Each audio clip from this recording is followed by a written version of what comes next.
Hey everyone, welcome back to my channel. In today's video, we're going to look at some of the Major League Baseball prospects in the American League who could be making an impact in the upcoming 2021 MLB season. I did this video last year and I hit on some of my picks.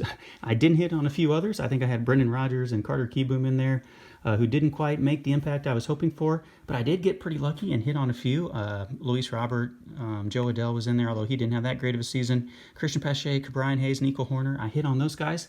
So here are some players who I feel like could make an impact in 2021. This is just going to be American Leaguers, so National League guys, just hold on. I'll get to your video very, very soon.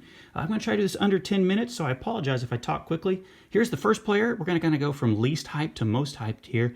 Jeter Downs is a guy who came from the to the Red Sox from the Dodgers organization in the Mookie Betts trade. Can play second base, can play shortstop, has a little bit of speed, a little bit of power. You can see there he went 20-20 over the 2018 and 19 seasons. I feel like he's a guy who could be playing very, very soon for the Boston Red Sox. I'm not exactly sure how they're going to try to rebuild their roster there after last year's kind of rough season. But Jeter Downs, a guy to look out for Boston. One more thing before I get too far into this. I didn't pick players who have already had a card in like Series 1 this year. So you're not going to see like Nick Madrigal, even though he still qualifies as a rookie, or guys like that. So here's another one of Nolan Jones, the number one prospect, at least number one hitting prospect in the Cleveland organization, soon to be the former Cleveland Indians, whatever they're going to rename themselves. Nolan Jones, I don't feel like will start the season with Cleveland. I think they'll give him a little bit of time in the minor leagues. I don't know if they quite have a position ready for him yet. He might also be able to play outfield if they need, because they kind of struggled with their outfield last year. So Nolan Jones has a really good pedigree, has been playing very well in the minor leagues for Cleveland, and is the next hitting prospect that they are looking for to make a statement. Okay, working our way up. This is Josh Young. It looks like Josh Jung, but that's not how you pronounce it. Josh Young from Texas Tech, and he was drafted by the Texas Rangers. He's a third baseman. He has kind of a high floor, kind of one of those, not the highest ceiling. He's not going to be a 40 home run guy, but he has a good floor. Like, he's not going to be a total bust. He's a solid hitter, kind of sprays it to all fields, opposite field power, not just a dead pull hitter. I feel like, I could be wrong about that, but I feel like I've read that they are still trying to develop his power, but they're just impressed with his overall hitting ability and see him as a guy that they could put out there at third base and just let him rake and hit the gaps and hit for a higher average, higher on base percentage, rather than just go out there and swing for the fences. So that is Josh Young for the Texas Rangers. Here's another guy who, man, has really impressed people in spring training this year. You guys up in the Northwest, Kyle's Cards and Northwest Rips, you might know who I'm talking about here. Taylor Turmell. He bounced around. He was with Cincinnati, and then he got traded to San Diego, and then he got traded from San Diego to Seattle, all within like the last year.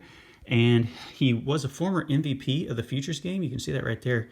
A few years ago, he was a top prospect, and then his star kind of faded, I guess you could say.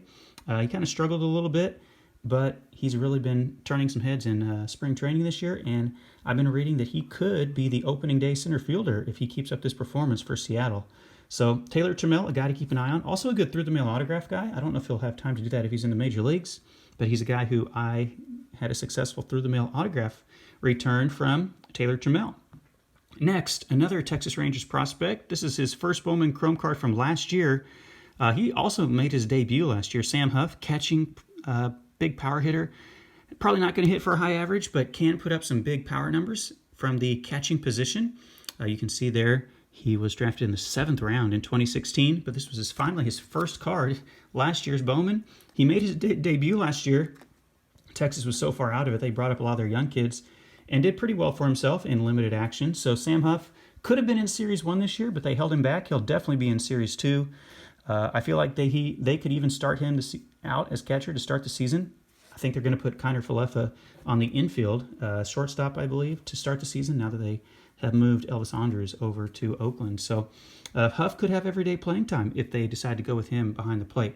Okay, now here we're getting to the top tier guys. These 5 that we've seen so far, those are kind of, the second tier. Here's our studs of all studs. These are all household names. I feel like everyone knows these guys. Jared Kellenick. He's been in the news lately after those comments by the former Seattle, I can't remember his actual position. He was a front office executive, got himself fired for those comments he made to the Rotary Club about service time manipulation, and Jared Kellenick, how he wouldn't sign a long-term contract with him. for kind of a lower amount of money. Jared Kellenick, I think he just got hurt in spring training, but he can do it all. Power, speed, average, defense, five-tool player. You can see he started with the Mets here. He was drafted early in the draft, number 6 overall in 2018. He was part of the Robinson-Cano trade and the Edwin Diaz trade, and so he got sent along with Justin Dunn and some other guys, I believe, to Seattle. And he will be playing in Seattle. It's just a matter of time. When he gets healthy, they'll probably wait for him to be 100% healthy. But Kellenick will very easily fit into the Seattle outfield along with Turmell. And either one of them could play center field. They might move Kellenick to right field or left field if Turmell is still playing well whenever they decide to bring him the call. He's going to be one of the big names in Series 2 or in Topps Update whenever they decide to bring him up. He's going to be one of the big guys that people are going to go for, and I'm sure that's a name that everyone already knows. Here's another. I actually featured this card last year. I thought he was going to get more playing time last year, and he did not.